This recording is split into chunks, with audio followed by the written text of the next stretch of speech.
लोकसभा चुनाव के मद्देनजर सभी पार्टियों ने प्रचार में झोंकी अपनी ताकत। भाजपा की हिसार में विजय संकल्प रैली हुई आयोजित। आप पार्टी ने कैथल में किया प्रचार। चुनाव आयोग ने मथुरा से भाजपा प्रत्याशी हेमा मालिनी पर दिए विवादित बयान को लेकर कांग्रेस नेता रणदीप सुरजेवाला को कारण बताओ नोटिस किया जारी। कल शाम 5 बजे तक जवाब देने को कहा।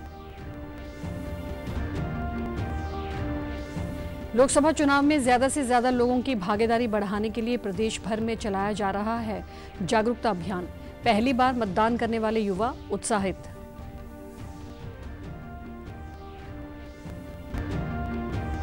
और प्रदेश भर की मंडियों में गेहूं की आवक जारी। पलवल में अब तक 1,70,000 क्विंटल गेहूं की न्यूनतम समर्थन मूल्य पर हुई खरीद। किसानों ने जताई खुशी। नमस्कार, मैं भानुप्रिया। अब समाचार विस्तार से। हिसार के गांव कैमरी में आज भाजपा द्वारा विजय संकल्प रैली का आयोजन किया गया, जिसमें पूर्व मुख्यमंत्री मनोहर लाल मुख्य अतिथि के तौर पर पहुंचे। इस अवसर पर मनोहर लाल ने कहा कि हमने पिछले करीब 9.5 वर्ष के दौरान प्रदेश में व्यवस्था परिवर्तन करके जनता को साफ व स्वच्छ प्रशासन दिया है।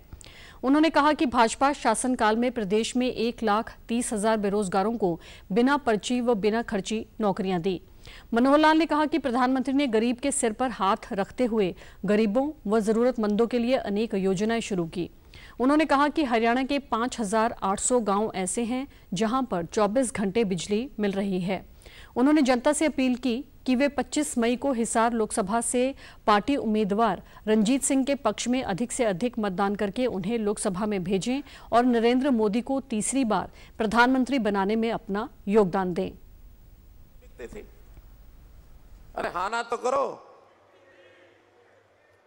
और उसके रेट बंधे हुए थे कि चपरासी की इतने में, कलरक की इतने में, एसडीओ की इतने में, इंस्पेक्टर की इतने में, आईएएस की, एचसीएस की इतने में, आईएएस आईपीएस की, एचपीएस की इतने में, लाख से करोड़ तक। या तो हमें बाबू के किले बेचने पड़ते थे, बिकवाते थे, बाबू किला बेच के मैं नौकरी लूंगा, या मां की टूम बिकवानी पड़ती थी। था कि नहीं ये मामला? और हमने आने के बाद 9.5 साल में 1,20,000 नौकरी स्टाफ सिलेक्शन की और 10,000 से ज्यादा नौकरी एचपीएस की, 1.25 लाख से ऊपर नौकरियां दी हैं। हिसार लोकसभा उम्मीदवार रंजीत सिंह ने कहा कि प्रधानमंत्री ने कुछ खास किया है, जिसकी बदौलत देश की जनता उन्हें 2 बार सत्ता सौंपी और अब जनता ने तीसरी बार उन्हें सत्ता सौंपने की तैयारी कर रखी है। उन्होंने जनता से समर्थन मांगते हुए कहा कि वे हर समय सेवा में तत्पर रहेंगे।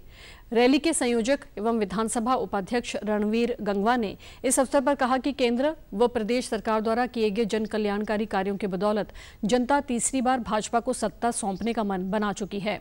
उन्होंने आश्वासन दिया कि हिसार लोकसभा क्षेत्र से भाजपा उम्मीदवार की जीत में नलवा हलका अपनी प्रमुख भूमिका निभाएगा। रणदीप सुरजेवाला और शैलजा भी चुनाव लड़े, वो भी जानते हैं हुड्डा साहब क्यों कह रहे हैं, उनकी हिम्मत नहीं, हुड्डा साहब भी जा रहे हैं मदद करने को, थोड़े भी ये लड़े, ये चेताएंगे। जितना मुझे फ्री हैंड, जितना मुझे काम करने का माननीय मनोहर लाल जी ने समर्थन दिया, उस समर्थन की वजह से आज बिजली का सबसे बढ़िया प्रबंध करा, वो इनके सहयोग और इनके आशीर्वाद से रहा। मैं बहुत बड़ी आदमी है, हर आदमी को सपोर्ट करते हैं, मैंने देता है जितना समझाने का तरीका दर्शन इन पे है, किसी भी मैंने अब तक मेरे नेता पे नहीं देखा। जहां सेंट्रल गवर्नमेंट की स्कीम है 1,20,000 रुपए जिसके इनकम होती है, उसका आयुष्मान कार्ड बनता है, बीपीएल कार्ड बनता है। हरियाणा प्रदेश के लोगों को ज्यादा फायदा मिले, इसके लिए हमारे माननीय मुख्यमंत्री मनोहर लाल जी ने यह निर्णय लिया कि उस आय को 1,80,000 किया और 5 लाख रुपए तक का चिरायु कार्ड में फ्री इलाज किया जाता है। कुरुक्षेत्र लोकसभा सीट से इंडी गठबंधन एवं आम आदमी पार्टी के उम्मीदवार डॉक्टर सुशील गुप्ता जोरों से अपना चुनाव प्रचार कर रहे हैं। कैथल में आज एक प्रेस वार्ता को संबोधित करते हुए उन्होंने कहा कि आम आदमी पार्टी के नेता और कार्यकर्ता न तो किसी से डरेंगे, न झुकेंगे, न बिकेंगे और न टूटेंगे, बल्कि चुनाव में भाजपा का डटकर मुकाबला करेंगे। उन्होंने कहा कि हम ताकत के साथ देश और प्रदेश के विकास के लिए संसद में आवाज उठाएंगे। वर्तमान केंद्र व प्रदेश सरकार पूरी तरह से किसान विरोधी है। दुष्यंत चौटाला पर कटाक्ष करते हुए उन्होंने कहा कि सत्ता के लालच में दुष्यंत ने भाजपा से गठबंधन कर लिया, लेकिन उन्होंने किसानों के हक की कभी आवाज नहीं उठाई। बिकेंगे ताकत के साथ इस देश की और प्रदेश की आवाज बनके देश के संसद के अंदर बोलूंगा। कुरुक्षेत्र के विकास के लिए 24 घंटे प्रयास करूंगा। जनता के दुख सुख में शामिल होऊंगा। भारतीय जनता पार्टी की गिद्दड़ भभकियों से नहीं डरेंगे। ये अरबोपति लाके ये चाहते कि पैसे के दम पे चुनाव जीते। अगर पैसे के दम पे चुनाव जीता जाता तो इस देश का प्रधानमंत्री अडानी, अंबानी और बिरला होते, टाटा होते। ये देश के अंदर बाबा साहब ने जो संविधान दिया था, हर सिर के बराबर वोट है हर व्यक्ति की, चाहे वो कंगाल हो और चाहे वो राजा हो। मलाई खाने का गठबंधन कर लिया। किसानों को जब पीट रहे थे तो दुष्यंत चौटाला उन 3 काले कानूनों की तारीफ कर रहे थे। जब किसानों के ऊपर लाठियां चल रही थी वो सत्ता का सुख भोग रहे थे। वहीं प्रदेश में 4.5 साल तक प्रदेश की सत्ता में सहयोगी रही जननायक जनता पार्टी पर इस समय संकट के बादल छाए हुए हैं। कई बड़े नेताओं ने पार्टी से इस्तीफा दे दिया है। कल कैथल में एक निजी कार्यक्रम में पहुंचे जजपा नेता दुष्यंत चौटाला ने पार्टी त्यागने वाले नेताओं को शुभकामनाएं देते हुए कहा कि जब कोई साथ काम करने वाला जाता है तो दुख होता है, लेकिन चौधरी देवीलाल के संघर्ष ने हमें सिखाया है कि इंसान का हौसला कभी नहीं टूटना चाहिए। किसानों व लोगों द्वारा पार्टी के नेताओं के हो रहे विरोध पर दुष्यंत ने कहा कि जजपा ने सरकार में रहते हुए किसानों के लिए अनेक कार्य किए हैं। कोई साथ काम करने वाला जाता है, जरूर दुख भी होता है, मगर राजनीतिक जीवन के अंदर उससे आपके जो काम है, कार्य है, उनमें रुकावट नहीं है। संघर्ष चौधरी देवीलाल जी ने हमेशा सिखाया है। चौधरी देवीलाल जी के कभी भी हौसले नहीं टूटे और उनके जीवन के इतने वर्षों में हमने एक चीज सीखा है, कर्म कर फल की ना सोच। मेहनत करो, संघर्ष करो, जनता अपने आप ताकत देगी। 82 में पूरी मेजोरिटी को भजनलाल जी लेके भाग गए थे। 84 के अंदर चौधरी देवीलाल जी को चुनाव हार का सामना करना पड़ा और 87 में उसी जनमत के साथ वो ताकत लेकर बढ़े। कोई छोड़ता है और कोई आता है, ये तो राजनीतिक जीवन का एक पहिया है। मैं तो जिस सोच के साथ गए हैं उनको आगे भविष्य की शुभकामनाएं दे सकता। मथुरा से भाजपा प्रत्याशी व निवर्तमान सांसद हेमा मालिनी पर विवादित बयान देकर कांग्रेस नेता रणदीप सुरजेवाला बुरी तरह फंसते हुए नजर आ रहे हैं। चुनाव आयोग ने मंगलवार को इस संबंध में रणदीप सुरजेवाला को कारण बताओ नोटिस जारी कर 11 अप्रैल को शाम 5 बजे तक जवाब देने के लिए कहा है। रणदीप सुरजेवाला ने बीती 1 अप्रैल को हरियाणा के कुरुक्षेत्र लोकसभा क्षेत्र के कैथल स्थित एक गांव में गठबंधन के उम्मीदवार सुशील गुप्ता के समर्थन में जनसभा की थी। इसी दौरान उन्होंने हेमा मालिनी को लेकर विवादित बयान दे डाला था। इसका वीडियो सोशल मीडिया पर वायरल होने के बाद भाजपा ने कांग्रेस पर निशाना साधा और इसकी शिकायत चुनाव आयोग से की थी। हरियाणा के कैबिनेट मंत्री मूलचंद शर्मा ने चौधरी बीरेंद्र सिंह द्वारा कल कांग्रेस में शामिल होने पर कहा कि भारतीय जनता पार्टी ने उन्हें पूरा सम्मान दिया। बीरेंद्र सिंह ने पिछले 10 वर्षों में जो काम भाजपा में रहते हुए किसानों के लिए करवाए, वो काम वे कांग्रेस में रहते हुए नहीं करवा सके। चंडीगढ़ में मूलचंद शर्मा ने कहा कि भाजपा एक परिवार की पार्टी नहीं है, बल्कि 140 करोड़ भारतीयों की पार्टी है।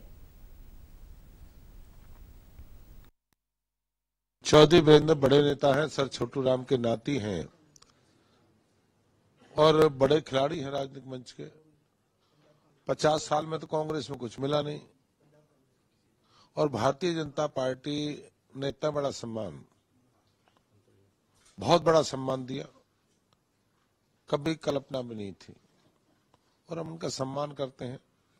और 10 साल रहे, 10 साल तक भारतीय जनता पार्टी में रहे और जो किसानों को कांग्रेस के जमाने में ना दिला पाए, आज भारतीय जनता पार्टी ने किसानों को देने का काम किया। उनके जमाने में मात्र जमीन पूछो ना कितने कितने में लूटी थी, 4-4, 5-5, 7-7, 10-10, 15-15, 16-16 लाख में, और हमने किसानों की जमीन को आज 3-3, 4-4 करोड़ में दिया। ये परिवार की पार्टी नहीं है, ये ना जातिवाद की, ना क्षेत्रवाद की, ना परिवारवाद की, ये देश के 140 करोड़ की पार्टी है। उधर जननायक जनता पार्टी के राष्ट्रीय अध्यक्ष अजय सिंह चौटाला द्वारा इंडियन नेशनल लोकदल पार्टी में शामिल होने के लिए दिए गए बयान पर इनेलो के प्रधान महासचिव अभय सिंह चौटाला ने विराम लगा दिया है। कल गुरुग्राम में उन्होंने कहा कि जजपा के नेताओं ने प्रदेश व इनेलो के साथ विश्वासघात किया है, जिसका खामियाजा आज जजपा भुगत रही है। लोगों ने इनका राजनीति के साथ साथ सामाजिक बहिष्कार कर दिया है। जजपा के नेता पार्टी छोड़कर भाग रहे हैं और आगे भी ये भगदड़ रुकने वाली नहीं है। करके क्यों गए थे, क्या स्वार्थ था उनका, क्यों उन्होंने हमारा और बसपा का आपस में गठजोड़ था और इस तरह के हालात प्रदेश में थे। हर इंडियन नेशनल लोकदल पार्टी के कार्यकर्ता के मन में ये बात थी कि अब की बार हम सत्ता में आएंगे, राज बनाएंगे, क्योंकि इनकी पार्टी खत्म हो गई। ये सामाजिक रूप से भी खत्म हो गए और ये राजनीतिक रूप से भी खत्म हो गए। आज देखा नहीं आपने कैसे भगदड़ मची हुई है जसपा के नेताओं की, कैसे सब लोग छोड़ करके जा रहे हैं। अब तो इनके विधायकों ने भी रिजाइन करना शुरू कर दिया, वो भी जाने लगे। और चौटाला साहब ने बड़े साफ शब्दों में कई दफा ये बात कही कि हमारा इनसे कोई वास्ता नहीं, ये गद्दार है, इन्होंने हमारी पार्टी की पीठ में छुरा घोंपा है। चौटाला साहब के साथ इन्होंने दगा किया, धोखा किया। प्रदेश में कई जगहों पर लोगों द्वारा भाजपा और जजपा नेताओं व उम्मीदवारों के विरोध करने पर प्रतिक्रिया देते हुए कांग्रेस के राज्यसभा सदस्य दीपेंद्र हुड्डा ने कहा कि प्रजातंत्र में सबको वोट मांगने का अधिकार है। उन्होंने जनता से अपील करते हुए कहा कि नेताओं के प्रति नाराजगी व गुस्से का इजहार इन्हें रोककर नहीं बल्कि वोट की चोट से करें। रोहतक के गांधी कैंप में जनसंपर्क के लिए पहुंचे दीपेंद्र ने प्रेस वार्ता में कहा कि लोकतंत्र और संवैधानिक गरिमाओं में रहकर ही जनता को गुस्से का इजहार करना चाहिए। जजपा का हरियाणा में कोई जनाधार नहीं बचा है, उसने मतदाताओं से विश्वासघात किया है। जो पूरे प्रदेश में भाजपा और जजपा के नेताओं का विरोध का क्रम है, जो है कहीं ना कहीं प्रदेश में जो नाराजगी है लोगों में हर वर्ग में, वो दर्शाता है। लेकिन साथ में ये भी कहना चाहता हूँ कि प्रजातंत्र में अब ये चुनाव का एक ऐसा पर्व है जिस चाहे कोई हो, सब अपनी वोट का मांगने का अधिकार सबको है। ऐसे में जनता से मैं अपील करता हूं कि जनता, मैं समझ सकता हूं कि जनता बहुत नाराज है, बहुत रुष्ट है भाजपा जजपा के सभी नेताओं से, लेकिन वो नाराजगी और अपना जो गुस्सा है जनता वो वोट की चोट से निकाले। वो वोट की चोट से जवाब देकर जिस दिन मतदान हो उस दिन भाजपा जजपा के उम्मीदवारों को वोट की चोट से मारकर वोट की चोट से मारे। दीपेंद्र ने कहा कि लोकसभा चुनाव के लिए उम्मीदवारों को लेकर मंथन चल रहा है, सही समय पर फैसला हो जाएगा। पूर्व केंद्रीय मंत्री बीरेंद्र सिंह के कांग्रेस में शामिल होने पर उन्होंने कहा कि कांग्रेस का परिवार लगातार बढ़ रहा है। लगातार कांग्रेस का परिवार हरियाणा में बढ़ रहा है, लगातार लोग कांग्रेस में शामिल हो रहे हैं। पिछले 1.5 वर्ष में 37 पूर्व विधायक, पूर्व मंत्री, पूर्व केंद्रीय मंत्री, पूर्व सांसद और मौजूदा सांसद भी कांग्रेस पार्टी में हरियाणा में शामिल है। 37। उसी कड़ी में जो हमारे आदरणीय चौधरी बीरेंद्र सिंह जी भी कांग्रेस पार्टी में शामिल हुए हैं। तो मैं समझता हूं कि ये एक संकेत है कि धरातल पर लोगों ने परिवर्तन का फैसला कर लिया है, लोगों ने मन बना लिया है। राष्ट्रीय लोक स्वराज पार्टी के राष्ट्रीय अध्यक्ष एवं पूर्व पुलिस महानिरीक्षक रणबीर शर्मा ने लोकसभा चुनाव के लिए प्रदेश के 3 सीटों के लिए अपनी पार्टी के प्रत्याशियों की घोषणा की है। जींद में जिला मुख्यालय पर प्रेस वार्ता करते हुए उन्होंने बताया कि सोनीपत लोकसभा क्षेत्र से सुनील जोगी, हिसार सीट पर बाबा देवगिरी और गुरुग्राम लोकसभा क्षेत्र से संपूर्ण आनंद को पार्टी प्रत्याशी बनाया गया है। इस मौके पर उन्होंने कहा उनकी पार्टी देश में लोगों की सरकार बनाएगी ताकि सरकार गांव तक पहुंचे। भ्रष्टाचारी व्यवस्था को बदलना होगा, इसी उद्देश्य के साथ पार्टी प्रयासरत है ताकि गांव और लोगों की सरकार बने। आज पुरजोर तरीके से 2024 के लोकसभा चुनाव में उतर रहे हैं। नंबर 1 हमारे संपूर्ण आनंद जी, जो हमारे राष्ट्रीय लोक स्वराज पार्टी के हरियाणा अध्यक्ष हैं, वो गुड़गांव से चुनाव लड़ेंगे। नंबर 2 हमारे देवगिरी बाबा जी, जो हिसार लोकसभा क्षेत्र हमारी उचाना कॉन्स्टिट्यूंसी आपकी जींद की विशेष तौर से आती है, वहां से इलेक्शन लड़ रहे हैं। तीसरे हमारे नए योद्धा सुनील जोगी जी को आप सभी जानते होंगे, सुनील जोगी जी सोनीपत से लोकसभा क्षेत्र लड़ेंगे और इस मुहिम में 5 बातों को लेकर विशेष तौर से चल रहे हैं। इस बुरी व्यवस्था को, भ्रष्टाचारी व्यवस्था को बदलने के लिए राष्ट्रीय लोक स्वराज पार्टी विद डिफरेंस, पार्टियां तो बहुत हैं, पार्टी विद डिफरेंस के साथ हम लोगों की सरकार बनाएंगे, लोक स्वराज। युवाओं को लोकसभा चुनाव में अधिक से अधिक मतदान करने को प्रेरित करने के लिए देश भर में जागरूकता कार्यक्रम आयोजित किए जा रहे हैं। इसी कड़ी में जींद के राजकीय महाविद्यालय में एक पेंटिंग प्रतियोगिता का आयोजन किया गया। इसके अलावा विद्यार्थियों ने कॉलेज प्रांगण में हस्ताक्षर अभियान भी चलाया। युवाओं को आकर्षित करने के लिए सेल्फी पॉइंट भी बनाया गया था। कॉलेज के प्राचार्य एवं जींद स्वीप कार्यक्रम के प्रभारी सत्यवान मलिक ने बताया कि लोकतंत्र को मजबूत बनाने में युवाओं की महत्वपूर्ण भूमिका है। सभी पात्र नए युवा मतदाताओं को अपने मताधिकार का प्रयोग करना चाहिए। शपथ हम करवा रहे हैं, जिसमें कि हमारे छात्र छात्राएं, स्टाफ के, टीचिंग नॉन टीचिंग के सभी सदस्य उसमें शामिल रहेंगे और जो निर्वाचन आयोग है उसकी तरफ से फोकस है कि हमारा युवा मतदाता बढ़ चढ़कर इस लोकसभा के चुनाव में भाग ले, जो 25 तारीख को, आगामी 25 तारीख को होने जा रहा है, 25 मई को। और इसके तहत मैं सब युवा मतदाताओं को ये अपील करता हूँ, गुजारिश करता हूँ कि वो बढ़ चढ़कर इसमें भाग लें। हमारा वोट देना कितना महत्वपूर्ण है, चाहे वो केंद्र की सरकार हो, चाहे वो राज्य की सरकार हो।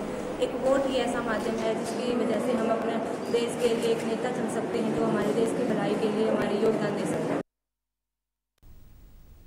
इस मौके पर उपस्थित छात्राओं ने बताया कि वे स्वयं तो मतदान करेंगे ही, साथ ही अन्य महिलाओं को भी इसके लिए जागरूक करेंगी, ताकि मतदान में कोई कोताही न बरते।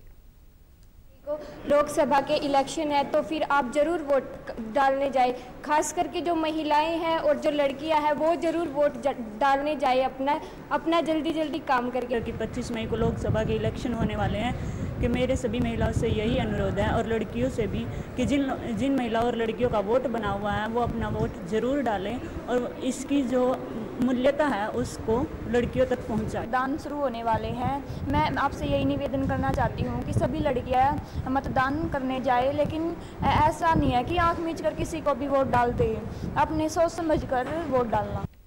अंबाला में कल अतिरिक्त उपायुक्त अपराजिता ने चैत्र नवरात्र और ईद की शुभकामनाएं देते हुए कहा है कि त्योहारों से लोगों का जीवन उन्नति से परिपूर्ण हो।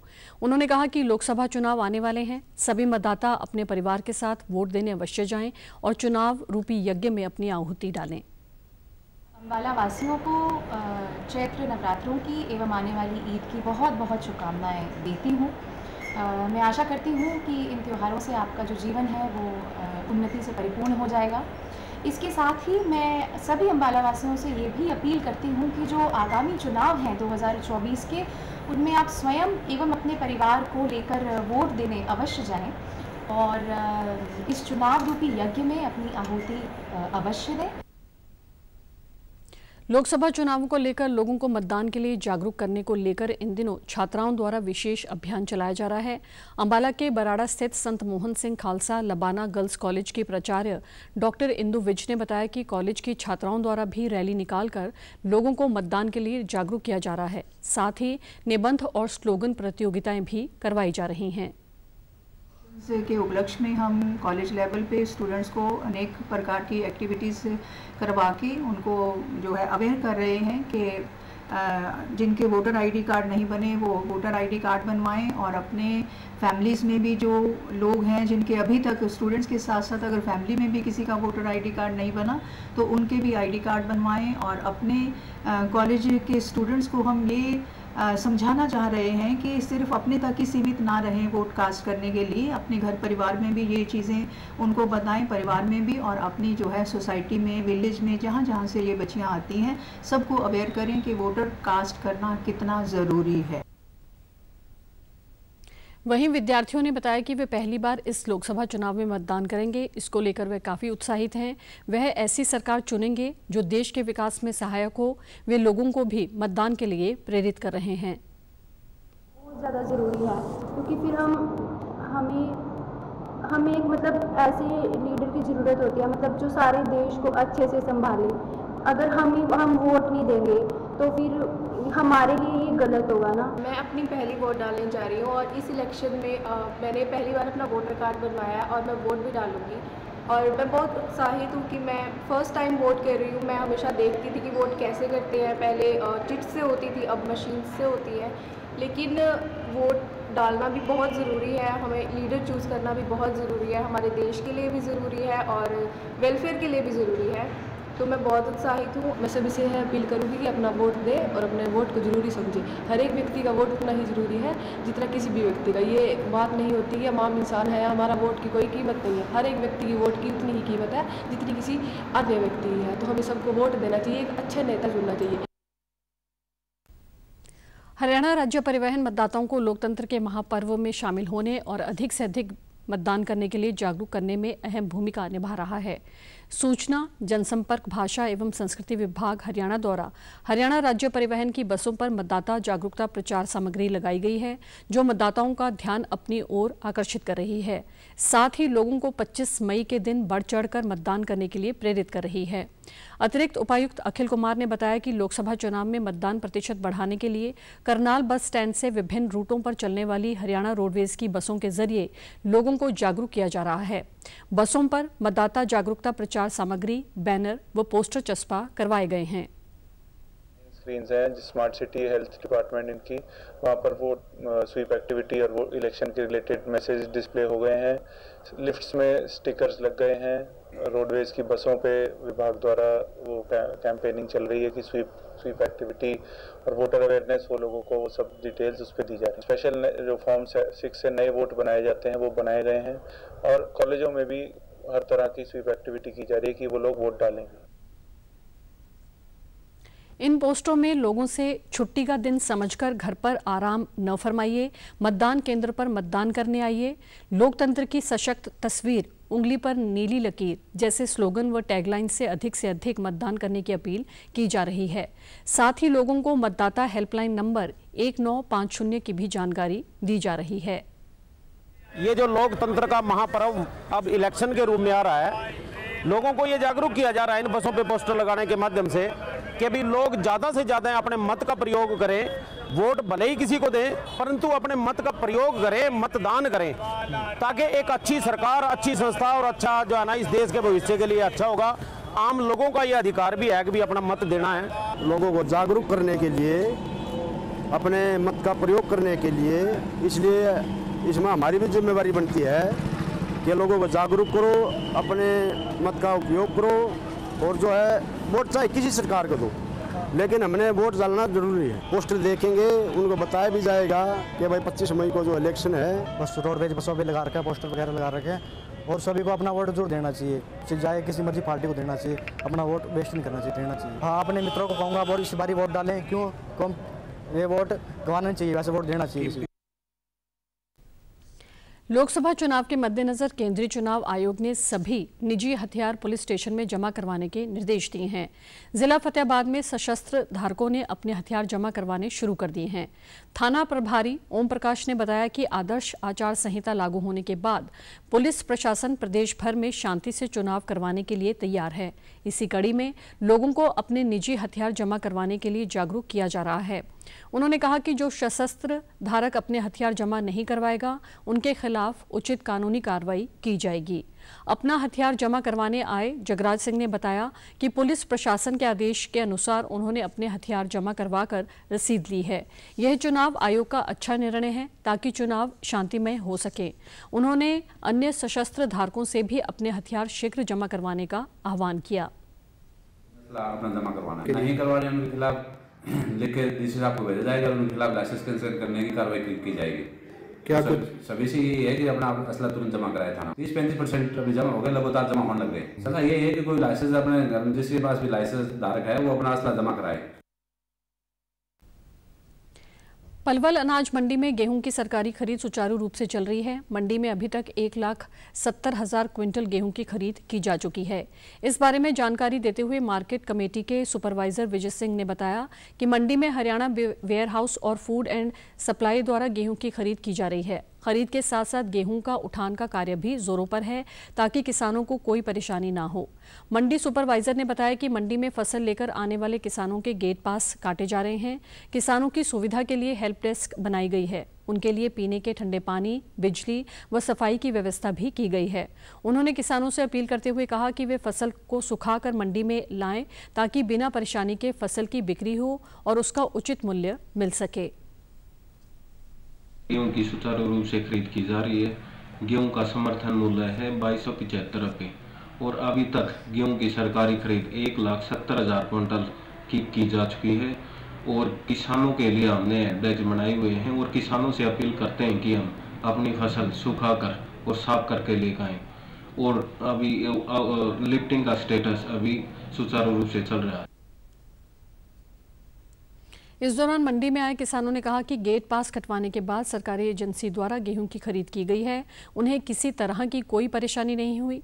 सरकारी रेट पर गेहूं खरीदा जा रहा है। अनाज लेके आया था, मैंने यहाँ पे गेट पास कटाया है और जो एजेंसी का रेट है वो 2275 बताया गया। कोई परेशानी नहीं है, बहुत अच्छे से काम चल रहा है। मैं 2 ट्रॉली गेहूँ लेके आया हूँ, 2275 रुपये की खरीद चल रही है। यहाँ कैसी भी कोई परेशानी नहीं। मैंने अपना गेट पास कटाया और मेरी जो फसल है 2275 के रेट से ही गवर्नमेंट रेट से बिक रही है। मेरी फसल का ब्यौरा सही चल रहा है।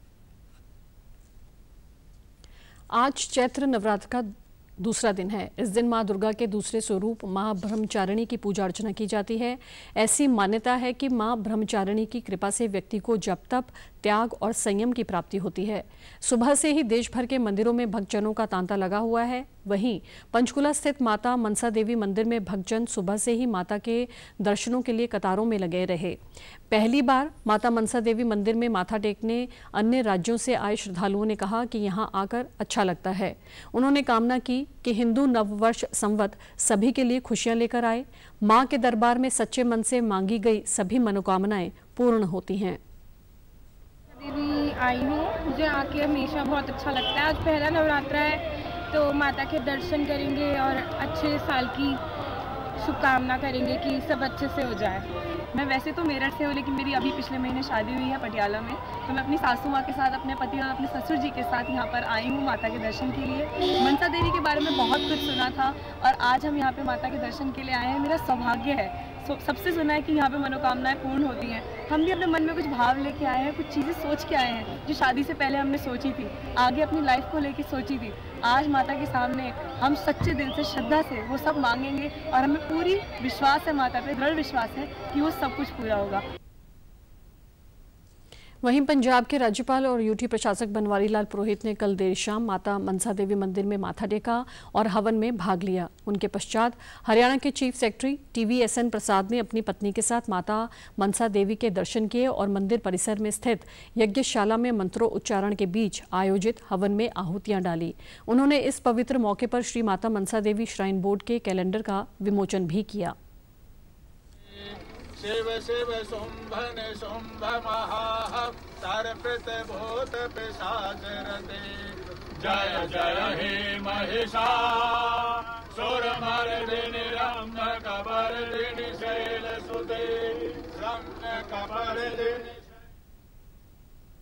नूंह जिले के किसान बागवानी खेती अपनाकर अच्छी आमदनी कमा रहे हैं। गुम्मट बिहारी गांव में किसान सैकड़ों एकड़ में विभिन्न प्रकार की सब्जियां, करेला, टिंडा, घिया, तोरी इत्यादि की खेती कर रहे हैं।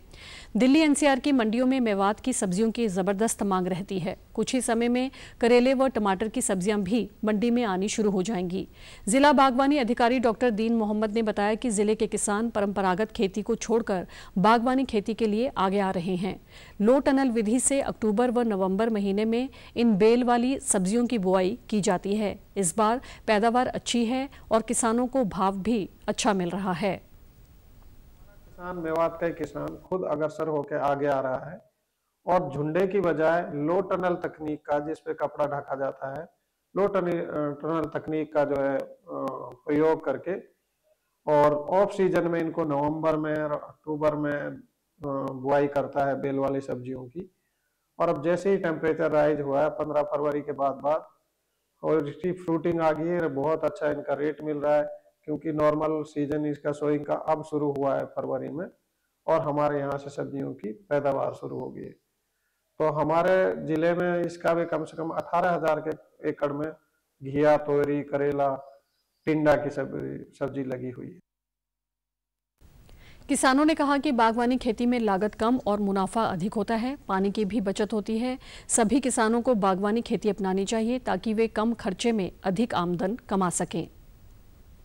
जी 10 महीने में इसका काम चालू हो जाता है खुदाई का, नालियों को खोद कर फिर इसमें 11वें महीने में बीज लग जाता है और फिर इस मतलब मार्च में चल जाता है घिया, तो चौथे महीने में चल जाता है करेला। तो टमाटर में अभी धोरी है जी, टमाटर लगता है यहाँ थोड़ा लेट, टमाटर के 2 बीज लगते हैं, एक तो मतलब 10 दिन पहले चल जाता है, एक 10 दिन बाद, तो उसके बाद टमाटर तो चलेगा अभी 15 दिन या 20 दिन बाद, और करेला अब चलने में ये जी। पानी का जी ये नाली में मतलब ड्रिप लगा रखा है, 1 किले में ड्रिप सेट है और उसको छोड़ देते हैं, घंटे 2 घंटे में वो मतलब पेड़ पहुंचा देता है पानी। फसल तो ठीक है जी अभी, बट इसको सप्लाई कर रहे हैं दिल्ली NCR में। खेती कर रहे हैं जी, काफी दिन से हमारे बाप दादा करता है और हम भी कर रहे हैं, करेला की फसल बोते हैं। समाचारों में आज इतना ही। नमस्कार।